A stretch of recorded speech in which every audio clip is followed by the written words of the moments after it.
Big Boss Malayalam season 8 അഗ്നിപരീക്ഷ top 12 പുതിയ episode വന്നിട്ടുള്ളത്. അതായത് 12 മത്സരാർത്ഥികൾ. സോ ഈ എപ്പിസോഡ് തുടങ്ങിയപ്പോൾ തന്നെ കണ്ടസ്റ്റൻസിന് ഒരു ടാസ്ക് കൊടുക്കുന്നുണ്ട്. 2 ഇമോജികൾ അവിടെ വെച്ചിട്ടുണ്ട്. ഒന്ന് ഛർദിൽ ഇമോജി, മനസ്സിലാക്കാൻ എളുപ്പത്തിന് പറയാം. 2 കിസ് കൊടുക്കുന്ന ഇമോജി. അത് പിൻ ചെയ്യാൻ പറ്റുന്ന ടൈപ്പ് ഓഫ് ഇമോജീസ് ആണ്.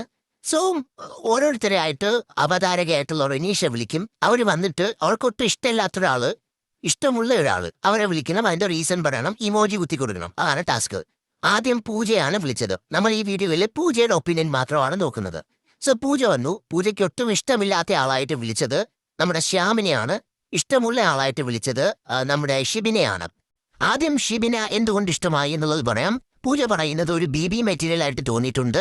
ടാസ്കുകളിലെല്ലാം വളരെ തന്ത്രപരമായിട്ട് കളിക്കുന്നതായിട്ട് തോന്നിയിട്ടുണ്ട്.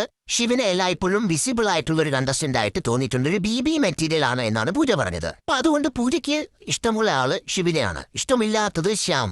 ശ്യാമിന് എന്തുകൊണ്ട് ഇഷ്ടമല്ല എന്ന് ചോദിച്ചാൽ, പൂജ പറയുന്നത് ആദ്യം താൻ ഏറ്റവും അധികം സംസാരിക്കുകയും ഇഷ്ടപ്പെടുകയും ചെയ്ത ഒരാളായിരുന്നു ശ്യാം. പക്ഷെ ആദ്യം തന്നെ ആ വിശ്വാസത്തെ അദ്ദേഹം താഴ്ത്തു. അതായത് ആ ഒരു പൂട്ട് തുറക്കുന്ന ഫസ്റ്റത്തെ ടാസ്കിന്റെ കാര്യമാണ് പറയുന്നത്. അന്ന് ശ്യാമാണ് ആ താക്കോൽ എടുത്ത് വെച്ചിട്ട് കൊടുക്കാതിരുന്നത്. അതാണ് ഒരു റീസൺ ആയിട്ട് പൂജ പറയുന്നത്. രണ്ടാമതായിട്ട് ശ്യാം എങ്ങനെ ടോപ്പ് 12 എത്തിയെന്ന് പോലും തനിക്കറിയില്ല. ലക്ക് കൊണ്ട് മാത്രമാണ്. അന്നത്തെ ആ സംഭവത്തിന് ശേഷം ശ്യാമിനെ എവിടെയും താൻ വിസിബിളായി കണ്ടിട്ടില്ല എന്നും പൂജ പറയുന്നുണ്ട്. ശ്യാമിൻ്റെതായ രീതിയിൽ യാതൊന്നും തന്നെ ശ്യാം ഇതുവരെ കോൺട്രിബ്യൂട്ട് ചെയ്യുകയോ കാണിക്കുകയോ ചെയ്തിട്ടില്ല ഷോയ്ക്കകത്തൊന്നും പൂജ ചൂണ്ടിക്കാണിക്കുന്നുണ്ട്. ശ്യാം നന്നായിട്ട് സംസാരിക്കാൻ അറിയാവുന്ന ഒരാളാണ്. ഒരു ഡിഫറെൻ്റ് ആയിട്ടുള്ള ഒരു ക്യാരക്ടറാണ്. ഒരു BB മെറ്റീരിയൽ ആയിട്ട് എനിക്ക് തോന്നിയിട്ടുണ്ട്.